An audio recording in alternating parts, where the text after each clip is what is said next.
자, 저번 시간에 저희가 다운블로에 대한 새로운 이해를 한번 해봤었죠. 오늘은 그 포인트를 갖고 어떻게 히팅과 어떤 식으로 방향을 다시 잡을 것인가에 대해서 설명을 좀 해드리려고 합니다. 자, 저번 시간에 제가 뭔가 다운블로우는 손을 올려치는 것이다, 올려서 채가 내려가게끔 만들어주는 것이다 라는 설명을 드렸었는데요. 이 부분을 이론상으로 뭔가 이해가 되고 이제 실전은 다르잖아요. 제가 같이 연습을 한번 해보도록 할 텐데, 제가 생각했을 때 골프는 많은 분들이 싱글 80대 치시기 위한 분들도 많으실 거고, 당연히 70대를 목표로 하신 분들도 많으실 텐데, 가장 중요한 포인트는 히팅을 내가 어떻게 할 것인가, 그 다음에 그 히팅을 갖고 내가 원하는 방향대로 보낼 수 있는가, 그리고 나머지 부수적인 요소가 내가 스윙을 어떻게 해서 미스가 조금 나더라도 확률적으로 좀 더 공이 모일 수 있는 부분을 만들 수 있는가 라고 생각이 드는데요. 자, 그래서 저희가 이렇게 실내 연습장에 왔다고 생각을 하고, 이 실내 연습장에서 제가 연습을 할 때는 가장 중요한 포인트는 히팅과 방향을 잡는 요소라고 생각을 합니다. 히팅과 방향을 잡을 때에는 첫 번째는 각 세션을 다 나눠주셔야 돼요. 절대로 제가 어드레스를 해서 백스윙을 이렇게 하고 내가 공도 맞추고 방향도 어디까지 보내겠다 라는 생각을 갖고는 연습하실 때 많은 지장이 생기실 거예요. 그래서 대부분의 이제 아마추어 분들이 어떤 고민을 갖게 되시냐면, 연습장에 나와서 연습을 막 해요. 연습을 막 하시다가 하나를 하면 하나가 안 돼요. 내가 이걸 생각하면 이게 안 돼요 라는 말을 저는 제일 많이 듣거든요, 제가 레슨을 하면서. 그랬을 때 제가 가장 답변을 많이 드리고 가장 해드리고 싶은 얘기는, 한 가지밖에 못하는 게 맞아요. 한 가지만 하시면 돼요. 저희 몸은요, 한 가지밖에 할 수가 없고 그 한 가지를 정확하게 끊어주셔야 돼요. 그래서 오늘은 이 첫 번째 히팅에 대한 포인트를 들어갈 거예요. 그랬을 때 히팅이라고 하면 가장 중요한 부분은 임팩트겠죠. 그래서 전편에 제가 다운블로우를 이용한 임팩트 만드는 부분을 설명을 해드렸고요. 자, 이번에는 제가 저희가 이렇게 실내 연습장에 왔다고 생각을 하고 내가 만들고 싶은 임팩트를 만들어 보셔야 돼요. 생각만으로는 절대 만들 수가 없어요. 왜냐면 내 몸에서요, 만들어 본 기억이 전혀 없기 때문에 인위적으로라도 내가 이런 임팩트, 오늘 영상이나 아니면 저번 영상에서 베이진 프로가 이런 임팩트를 하던데, 내가 생각하는, 내가 이해하고 있는 그런 느낌으로는 몸에서 최대한 구현이 안 될 수도 있어요. 그래서 이 부분이 굉장히 중요한 건데, 7번이나 마음에 안 드는 채를 잡으세요. 제일 어려운 친구, 제일 이제 나랑 거리가 멀다 라고 생각하는 친구를 잡으시고 어드레스를 서세요. 이런 식으로요. 어드레스를 선 상태에서 제가 기억에 남는, 또는 내가 기억하고 있는 프로들의 임팩트 자세를 만들어 보는 거예요. 구간은 보통 허리 높이에서 허리 높이까지요. 손이요. 허리 높이에서 허리 높이까지. 저는 지금 7번 아이언을 들고 있는데 한 30m 어프로치 한다고 생각을 하고 제가 하고 싶은 임팩트를 만들어 보는 거죠.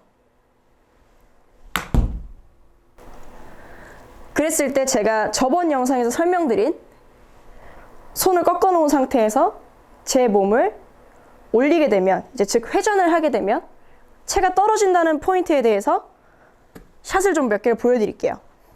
제가 어드레스를 하고 난 후에요, 제가 꺾을 수 있는 만큼 손목을 살짝 꺾어준 후에 제가 손을 이렇게 올려볼게요. 이런 식으로요. 오른손에 힌지를 준다는 건가요? 그쵸. 오른손에 힌지를 준다는 겁니다. 그랬을 때 제가 예전에 설명드린 영상에서 팔꿈치 윗부분 상완을 잡아놓고 손목을 이렇게 꺾었을 때 제 팔은 수직이나 수평으로 도는 것이 아닌 약 한 45도 방향으로 꺾여요. 이거를 저는 젖혀준다라고 생각을 하고 그 포인트를 만들어서 백스윙을 했어요. 이 상태에서 제가 하고 싶은 임팩트인 올려주는 포인트를 연습을 한번 해볼게요.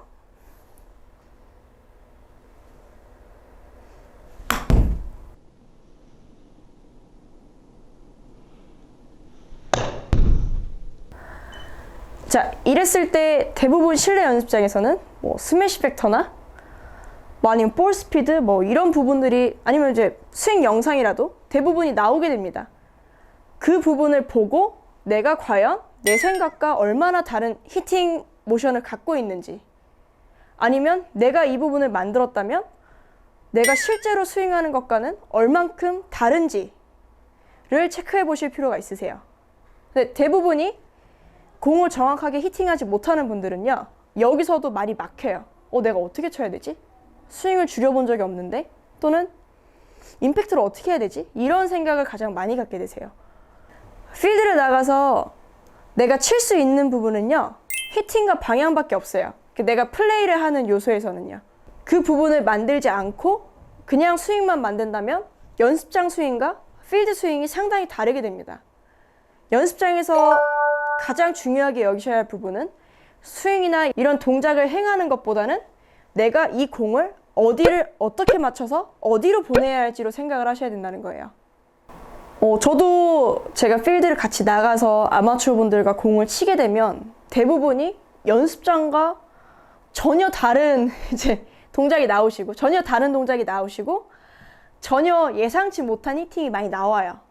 그랬을 때 이제 대부분이 내가 어떻게 쳐야 되지? 라는 저희가 소위 얘기하는 멘붕 상태에 많이 빠지게 되는데, 그 부분은 내가 평상시에 연습장에서 어떻게 쳐야지 해본 적이 없었던 거예요. 저는 제가 레슨을 현재 받고 있지 않고 내가 연습장에 와서 연습을 하고 싶다라고 하면은 그 부분을 가장 나눠서 연습을 하라고 추천을 드리고 싶어요. 자, 이렇게 제가 지금처럼 연습한 것처럼요, 어드레스를 해서 마치 어프로치를 하듯이 내가 하고 싶은 히팅을 했을 때 항상 5개나 10개씩 나눠주세요. 그리고 스스로 스킬 테스트를 해보는 거예요. 내가 공을 어디를 맞춰야지 했는데 실제로는 뭐 5개 중에 2개가 맞는다든지 5개 중에 하나도 안 맞을 수도 있어요. 그 부분을 늘려나가는 게 목표지, 절대로 내가 이런 느낌으로 쳤을 때 잘 맞았다라는 것은 다음 날에도 달라질 수 있고 지금 이 상황에도 느낌은 계속 변화할 수 있어요. 가장 중요한 건 내가 어떻게 히팅을 해서 어떤 식으로 내 몸을 컨트롤할 수 있을 것인지가 가장 중요해요. 아마 저도 포함해서 대부분의 골프들이 네. 좀 맞았네 싶으면 사이즈도 커지고 힘도 많이 들어가게 되더라고요. 그러니까 그거는 무조건 참아야 되네요. 그런 스윙들을 제가 하기 위해서 몸이 익숙하기 전까지는. 그렇죠. 왜냐하면 이거 자체로는 히팅 세션을 지금 저희가 하는 거니까요. 히팅에 대한 모든 걸 하는 거기 때문에 이건 내가 히팅 훈련인 거예요. 그러니까 쉽게 얘기해서 제가 막 이렇게 전완근 운동을 하면서 발은 쉬고 있네 그러고 막 발목을 운동하진 않잖아요. 그런 개념이라고 생각해 주셨으면 좋겠어요. 내 몸이건 뭐 내 생각이건 내 감각이건 어쨌든 키워주는 거예요. 근육을 키우듯이. 그래서 이 부분은 정말 훈련이라고 생각을 하시고 공 5개를 쳤을 때 이제 여기서부터 임팩트 구간을 만약에 그렸잖아요. 임팩트 구간을 그리고 난 후에는 팔로우까지는 올려주셔야 돼요. 이쪽 파트는 올려주셔야 돼요. 뭐 피니시까지 하셔도 되고 뭐 상관없습니다. 이 부분은 백스윙 부분이요. 이 부분은 스윙 히팅을 하실 때에는 스윙 크기를 굳이 키우실 필요는 없으세요. 답답해서 그런 건데 조금만 여기는 좀 참아주시고 이제 임팩트 구간을 만들 줄 알아. 그러면은 이제 내가 생각보다 연습을 하니까 공을 어느 정도 칠 줄 알게 되네 했을 때 그때부터 이제 힘을 빼면서 팔로우를 조금씩 키워주세요. 이런 식으로요. 그래서 이 연습을 하고 난 후에 이 임팩을 갖고 방향을 다시 컨트롤 해주셔야 돼요. 자, 그러면 저와 같이 이렇게 히팅 연습을 하고 히팅에 대한 생각을 해주셨으면 다음번에는 이제 그 히팅을 갖고 스윙을 조금씩 키우면서 어떤 식으로 방향을 만들어야 가야 될지 설명을 한번 해드리도록 하겠습니다. 자, 지금까지 베이진 프로였습니다. 감사합니다.